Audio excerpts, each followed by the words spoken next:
ಯೋಜನೆಗಳಿಗೆ ಸಂಬಂಧಪಟ್ಟ ಹಣ ಹಾಗೆ ತೆರಿಗೆ ಪಾಲು ಇದೆಲ್ಲದರ ಲೆಕ್ಕವನ್ನ ಟ್ವಿಟರ್ನಲ್ಲಿ ಹಾಕುವ ಮೂಲಕ ಸಿದ್ದರಾಮಯ್ಯ ಅವರೇನು ಸುದೀರ್ಘವಾಗಿ ಪತ್ರಿಕಾಗೋಷ್ಠಿಯನ್ನ ನಡೆಸಿ ಒಂದಷ್ಟು ಲೆಕ್ಕಾಚಾರಗಳನ್ನ ರಾಜ್ಯದ ಜನರ ಮುಂದಿಟ್ಟರು. ಅದಾಗಿ ಕೆಲವೇ ಕ್ಷಣಗಳಲ್ಲಿ ಕೌಂಟರ್ ರಿಯಾಕ್ಷನ್ ಬಿಜೆಪಿ ಘಟಕದಿಂದ ತನ್ನ ಸಾಮಾಜಿಕ ಜಾಲತಾಣ ತನ್ನ ಅಧಿಕೃತ ಟ್ವಿಟರ್ ಖಾತೆಯ ಮೂಲಕ ಬಿಜೆಪಿ ಲೆಕ್ಕ ಕೊಟ್ಟು ಸಿದ್ದರಾಮಯ್ಯ ಅವರ ಪ್ರಶ್ನೆಗೆ ಉತ್ತರವನ್ನ ಕೊಡೋ ಪ್ರಯತ್ನವನ್ನ ಮಾಡಿದೆ. ಸಿಎಂ ಸಿದ್ದರಾಮಯ್ಯ ಅವರ ಅನುದಾನ ಹಂಚಿಕೆ ತಾರತಮ್ಯ ಆರೋಪಕ್ಕೆ ರಾಜ್ಯ ಬಿಜೆಪಿಯಿಂದ ಟ್ವೀಟ್ ಮೂಲಕ ತಿರುಗೇಟನ್ನ ನೀಡಲಾಗಿದೆ. ತಮ್ಮ ಆಡಳಿತ ದಯನೀಯ ವೈಫಲ್ಯವನ್ನ ಮರೆಮಾಚುವ ಯತ್ನವನ್ನ ಮಾಡಬೇಡಿ, ಸದಾ ಕೇಂದ್ರ ಸರ್ಕಾರವನ್ನ ಆರೋಪಿಸೋದನ್ನ ಬಿಟ್ಟು ಹಿಂದೆಂದೂ ಕಂಡು ಕೇಳರಿಯದಂತಹ ಆಡಳಿತ ವಿರೋಧಿ ಅಲೆ ನಿಮ್ಮ ಸರ್ಕಾರದ ವಿರುದ್ಧವಾಗಿ ಎದ್ದಿದೆ, ಅದರ ಬಗ್ಗೆ ಮಾತನಾಡಿ ಅಂತ ಹೇಳಿ ಖಾರವಾಗಿ ಟ್ವೀಟ್ ಮಾಡಿದೆ ರಾಜ್ಯ ಬಿಜೆಪಿ ಘಟಕ. ಕನ್ನಡಿಗರ ಶ್ರಮದ ತೆರಿಗೆ ಹಣವನ್ನ ವಾಮ ಮಾರ್ಗದಲ್ಲಿ ಸಂಗ್ರಹಿಸಿ ತೆಲಂಗಾಣ, ಛತ್ತೀಸ್ಗಢ, ಮಧ್ಯಪ್ರದೇಶ, ರಾಜಸ್ಥಾನದ ಚುನಾವಣೆಗಳಿಗೆ ನೀವು ಹಂಚ್ತಾ ಇದ್ದೀರಿ, ಈ ವಿಚಾರದ ಬಗ್ಗೆ ಯಾಕೆ ಮಾತನಾಡೋದಿಲ್ಲ ಅಂತ ಹೇಳಿ ನೇರವಾಗಿ ಪ್ರಶ್ನೆ ಮಾಡಿದೆ ರಾಜ್ಯ ಬಿಜೆಪಿ ಘಟಕ.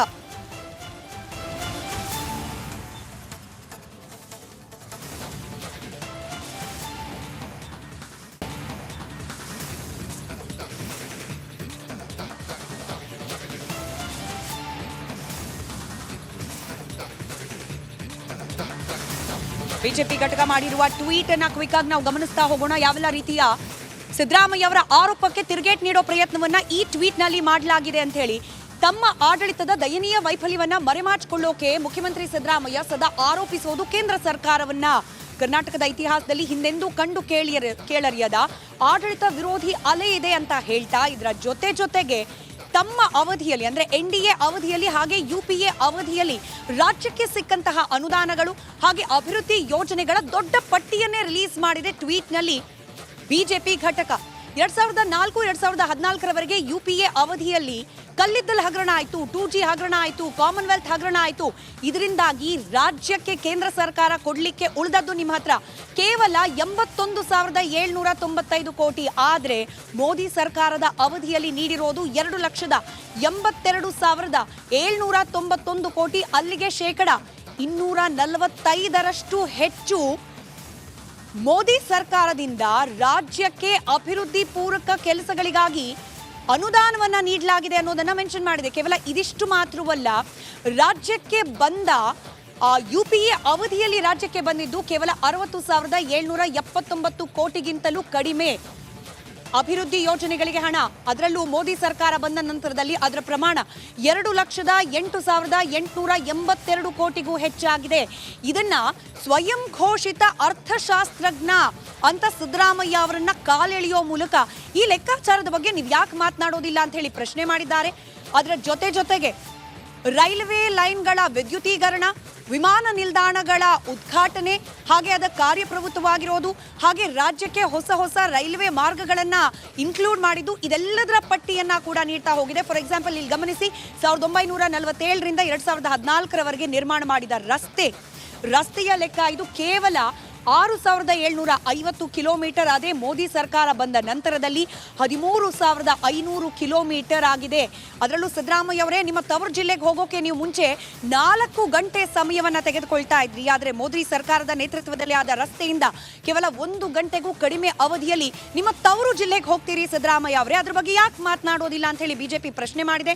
ಹಾಗೆ ರೈಲ್ವೆ ಯೋಜನೆಗಳ ಲೆಕ್ಕ, ಇದರ ಜೊತೆಗೆ ರೈಲ್ವೆ ವಿದ್ಯುದೀಕರಣದ ಲೆಕ್ಕ, ಇದರ ಜೊತೆಗೆ ಕಾಂಗ್ರೆಸ್ ಅವಧಿಯಲ್ಲಿ ಅಧಿಕಾರ ನಡೆಸೋ ಸಂದರ್ಭದಲ್ಲಿ ಆದಂತಹ ಮೆಟ್ರೋ ಹಳಿಯಷ್ಟು ಅದರ ಲೆಕ್ಕ, ಇದರ ಜೊತೆಗೆ ವಿಮಾನ ನಿಲ್ದಾಣಗಳ ಲೆಕ್ಕ ಹಾಗೆ ರಾಷ್ಟ್ರೀಯ ಹೆದ್ದಾರಿಗಳ ಲೆಕ್ಕ, ಕಾಂಗ್ರೆಸ್ ಸರ್ಕಾರದ ಸಂದರ್ಭದಲ್ಲಿ ಎಷ್ಟಾಯಿತು ಹಾಗೆ ಈಗ ಎನ್ಡಿಎ ಅಂದ್ರೆ ಮೋದಿ ನೇತೃತ್ವದ ಸರ್ಕಾರ ಬಂದ ಮೇಲೆ ಎಷ್ಟಾಗಿದೆ ಅನ್ನೋದರ ಲೆಕ್ಕವನ್ನ ಸುದೀರ್ಘವಾದ ಟ್ವೀಟ್ ನಲ್ಲಿ ನೀಡ್ತಾ ಹೋಗಿದೆ. ಹಾಗೆ ಇದೆಲ್ಲವನ್ನ ಮಾಡಿದ ನಂತರದಲ್ಲಿ ಕೆಳಗಡೆ ಈ ಒಂದು ಟ್ವೀಟ್ನ ಕಡೆಯ ಭಾಗದಲ್ಲಿ ನಾವು ಗಮನಿಸಬೇಕು, ಕನ್ನಡಿಗರ ಶ್ರಮದ ತೆರಿಗೆ ಹಣವನ್ನ ವಾಮ ಮಾರ್ಗದಲ್ಲಿ ಸಂಗ್ರಹಿಸಿ ತೆಲಂಗಾಣ, ಛತ್ತೀಸ್ಗಢ, ಮಧ್ಯಪ್ರದೇಶ, ರಾಜಸ್ಥಾನದ ಚುನಾವಣೆಗೆ ನೀಡಿದ ನಿಮಗೆ ಈ ವಿಚಾರದ ಬಗ್ಗೆ ಮಾತನಾಡುವ ನೈತಿಕ ಹಕ್ಕಿಲ್ಲ, ನೈತಿಕತೆ ಇಲ್ಲ ಅಂತ ತಿಳಿಸುವ ಮೂಲಕ ಸಿದ್ದರಾಮಯ್ಯ ಅವರು ಮಾಡಿದ ಸಾಲು ಆರೋಪಗಳಿಗೆ ರಾಜ್ಯ ಬಿಜೆಪಿ ಘಟಕ ಟ್ವೀಟ್ ಮಾಡುವ ಮೂಲಕ ತಿರುಗೇಟನ್ನ ನೀಡಿದೆ.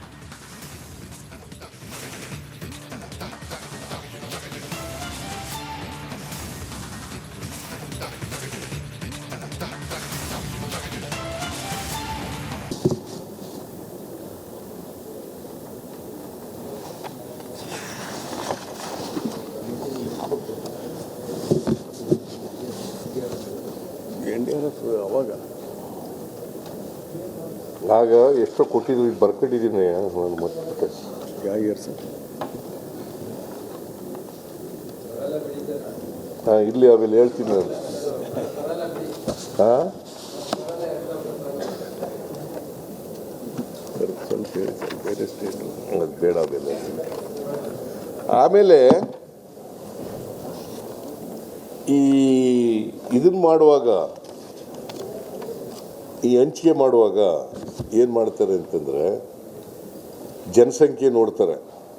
6 ಮಾನದಂಡಗಳನ್ನು ಇಟ್ಕೊಂಡಿದ್ದಾರೆ. ಒಂದು ಜನಸಂಖ್ಯೆ, ಇನ್ನೊಂದು ವಿಸ್ತೀರ್ಣ, ಮತ್ತು ಇನ್ನೊಂದು ನ್ಯಾಷನಲ್ ಲೆವೆಲಲ್ಲಿ ಇಂಡಿವಿಜುವಲ್ ಇನ್ಕಮ್ ಇದೆಷ್ಟಿರ್ತದೆ ಅಂತ, ಆಮೇಲೆ ಅರಣ್ಯ ಪ್ರದೇಶ ಎಷ್ಟಿದೆ ಅಂತ, ತೆರಿಗೆ ಮತ್ತು ಹಣಕಾಸಿನ ಪರಿಸ್ಥಿತಿ, ಆಮೇಲೆ ಸಮುದಾಯದ ಅಭಿವೃದ್ಧಿ. ಇವು 6 ಮಾನದಂಡಗಳು. ಸೊ ನಾರ್ಮಲಿ 1971 ಸೆನ್ಸಸ್ ಇದೆಯಲ್ಲ, ಅದ್ರ ಪ್ರಕಾರ ಮಾಡ್ತಿದ್ರು, ಹಿಂದೆ ಎಲ್ಲ ಮಾಡ್ಕೊಬಂದಿದ್ರು. ಇವರು 15ನೇ ಹಣಕಾಸಿನ ಆಯೋಗದಲ್ಲಿ 2011ನೇ ಇದನ್ನು ತಗೊಂಡಿದ್ದಾರೆ. ಸಾಮಾನ್ಯವಾಗಿ ಜನಸಂಖ್ಯೆ ನಾವೆಲ್ಲ ಕಂಟ್ರೋಲ್ ಮಾಡಿದ್ದೀವಿ, ಫ್ಯಾಮಿಲಿ ಪ್ಲ್ಯಾನಿಂಗ್ ಎಲ್ಲ. ಉತ್ತರ ಭಾರತದಲ್ಲಿ ಕಂಟ್ರೋಲ್ ಮಾಡಲಿಲ್ಲ.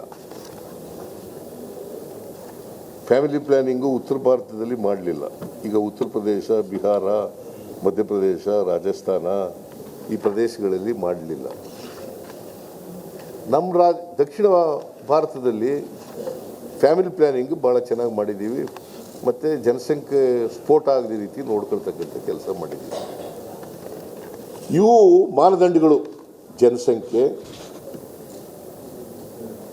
ವಿಸ್ತೀರ್ಣ, ರಾಜ್ಯಗಳ ವಿಸ್ತೀರ್ಣ ಎಷ್ಟಿದೆ, ವರಮಾನ ಎಷ್ಟಿದೆ, ವರಮಾನದ ಅಂತರ ಎಷ್ಟಿದೆ, ಆಮೇಲೆ ಅರಣ್ಯ ಪ್ರದೇಶ ಎಷ್ಟಿದೆ, ತೆರಿಗೆ ಮತ್ತು ಹಣಕಾಸಿನ ಪರಿಸ್ಥಿತಿ ಹೆಂಗಿದೆ ರಾಜ್ಯದಲ್ಲಿ, ಆಮೇಲೆ ಸಮುದಾಯದ ಅಭಿವೃದ್ಧಿ ಎಷ್ಟರ ಮಟ್ಟಿಗಾಗಿದೆ. ಏನಾಗಿದೆ ಅಂತಂದರೆ, ನಮ್ಮ ಇದು